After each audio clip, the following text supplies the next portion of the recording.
Você acreditaria se eu te dissesse que um dos homens mais ricos do país foi salvo por uma mulher simples do interior?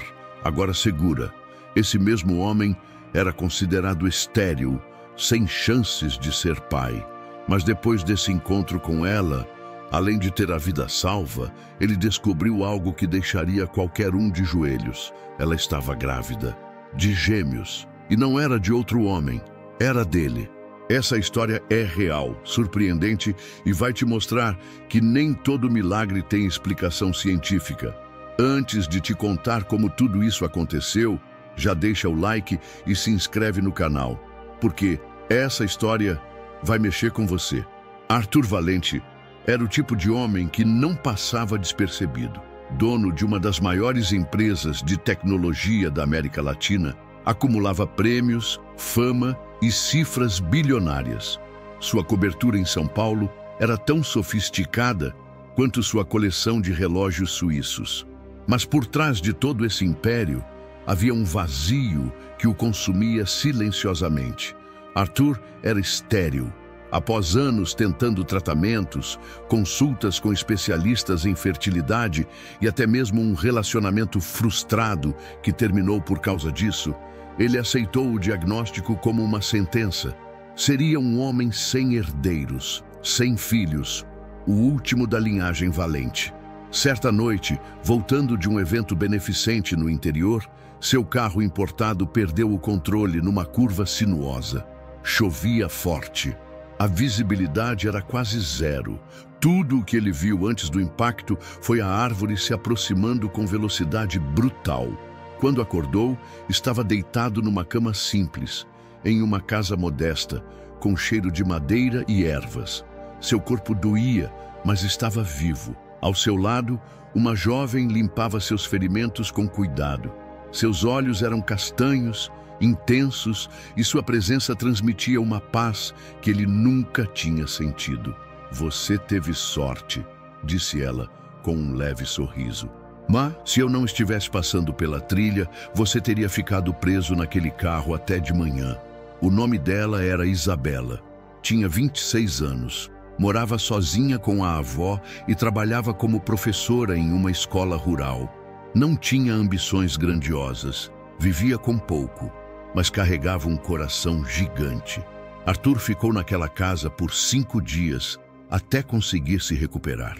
A cada dia, se surpreendia mais com a doçura e força daquela mulher. Quando finalmente voltou para São Paulo, algo dentro dele tinha mudado. Ele tentou esquecer Isabela. Era apenas gratidão, dizia para si mesmo. Mas a imagem dela, o som da risada, a forma como cuidava dele, nada disso saía de sua mente. Após um mês, ele voltou ao vilarejo com uma desculpa qualquer sobre agradecer formalmente. Ela riu quando viu o helicóptero dele pousando perto da escola onde lecionava. Ele se sentia um idiota milionário tentando conquistar alguém real demais para suas estratégias frias. Mas, surpreendentemente, Isabela o recebeu com carinho. As visitas se tornaram frequentes. À medida que se conheciam, Arthur ia percebendo o quanto havia ignorado o essencial na vida.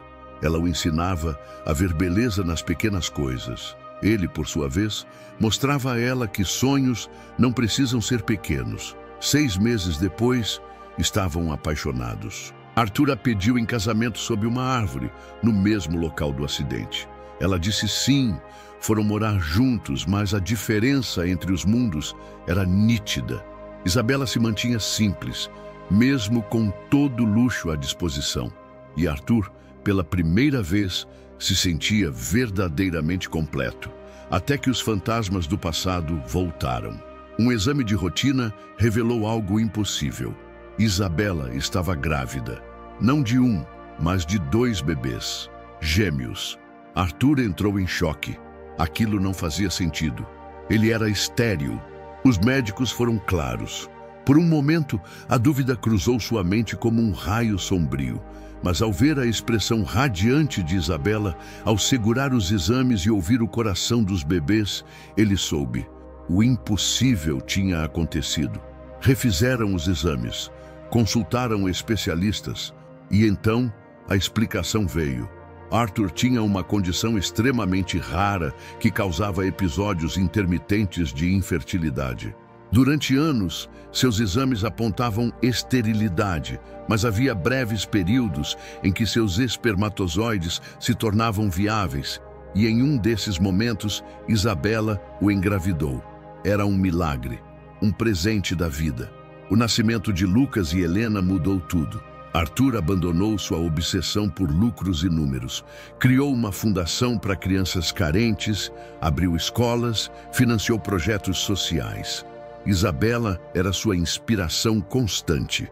Com ela, aprendeu que a verdadeira riqueza não estava nos cofres, mas nas manhãs em que ele acordava com 2 sorrisos esperando-o na cama, nas mãos pequeninas agarrando seus dedos, nos olhos que o chamavam de pai. A história do milionário estéril que teve gêmeos com uma garota humilde correu o país. Alguns diziam que era invenção, outros que era sorte. Mas para Arthur era simples. Ele tinha sido salvo pela vida, por Isabela, e por um amor que ignorou diagnósticos, diferenças e probabilidades. Na última página do seu livro autobiográfico, lançado anos depois, ele escreveu: "O maior milagre da minha vida não foi sobreviver àquele acidente, foi encontrar alguém que me ensinasse a viver." Os anos passaram e a família Valente crescia não só em número, mas em amor. Arthur e Isabela se mudaram para uma chácara nos arredores de São Paulo. Não era ostentosa como o antigo apartamento na cobertura, mas era exatamente o que eles precisavam. Um lugar com terra, céu aberto, árvores e espaço para as crianças correrem. Lucas era curioso e destemido, enquanto Helena era sensível e observadora. Desde pequenos mostraram que haviam herdado o melhor dos pais: a inteligência visionária de Arthur e a ternura firme de Isabela. Para eles, não importava o sobrenome Valente ou o legado bilionário. Tudo o que importava era a tarde no balanço do quintal, o cheiro de bolo saindo do forno, o colo da mãe e os olhos orgulhosos do pai. Mas o mundo ao redor nunca deixava Arthur esquecer quem ele era.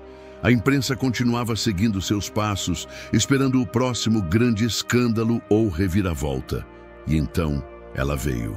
Em uma manhã de outono, um ex-sócio de Arthur entrou com um processo bilionário, alegando que parte da fortuna de Arthur tinha sido construída com base em contratos fraudulentos. Uma acusação absurda, mas que ganhou manchetes no mesmo dia. O que era uma questão judicial se transformou em espetáculo midiático. Memes, vídeos, debates, todos queriam opinar sobre o milionário caído. Arthur, por impulso, tentou blindar a família.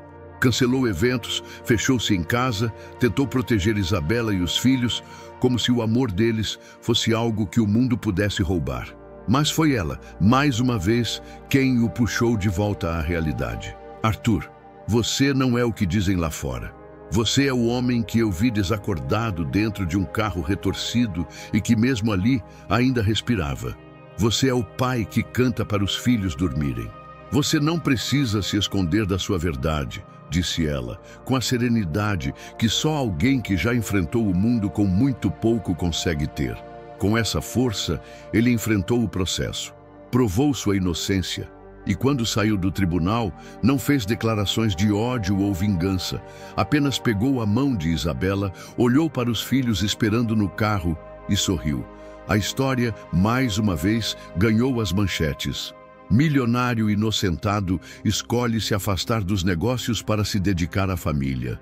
Ele vendeu parte de sua empresa, delegou tudo o que podia e se dedicou à Fundação Aurora, nome dado em homenagem à luz que Isabela trouxe à sua vida. Criaram projetos que transformaram escolas públicas, ofereceram bolsas de estudo, criaram um hospital infantil no interior do país. Certa noite, sentado ao redor da fogueira com a família e alguns amigos próximos, Arthur olhou para o céu estrelado e disse: "Antes, eu pensava que legado era o que você deixava no banco. Hoje eu sei, legado é o que você deixa no coração das pessoas." Isabela, com um sorriso tranquilo, segurou sua mão. Os gêmeos já estavam maiores e Lucas havia acabado de construir sua primeira invenção, uma catapulta de brinquedo que quase derrubou a varanda, enquanto Helena andava com um caderno, escrevendo poesia sobre as árvores e o vento. E assim, a vida seguiu, não perfeita, mas profundamente verdadeira. Arthur, o homem que jurava não ter destino como pai, descobriu-se não só como mas como o melhor que poderia ser. A cada papai gritado de surpresa, a cada noite de febre cuidando das crianças, a cada desenho colado na geladeira com um "te amo", ele renascia. Ele, que já tinha tudo e se sentia vazio, entendeu que a vida real começa onde o dinheiro não pode comprar. E que o maior choque que teve não foi ter sido salvo por uma garota humilde. Foi ter descoberto que o maior milagre da vida não é ganhar, é doar. Amor, tempo, presença. E nos olhos daqueles dois pequenos, correndo pelo jardim com a luz do fim de tarde iluminando seus cabelos, ele sabia. Valeu a pena cada curva, cada queda, cada milagre. Arthur nunca imaginou que o maior investimento da sua vida não viria de uma empresa, nem de uma nova tecnologia, mas de um gesto simples, vindo de uma mulher humilde que o salvou quando ele mais precisava. Hoje ele não é lembrado só como o bilionário do Império Valente, mas como o homem que foi salvo pelo amor, que acreditou no impossível, e que aprendeu que milagres não batem na porta. Eles aparecem quando a gente menos espera, nas pessoas mais improváveis.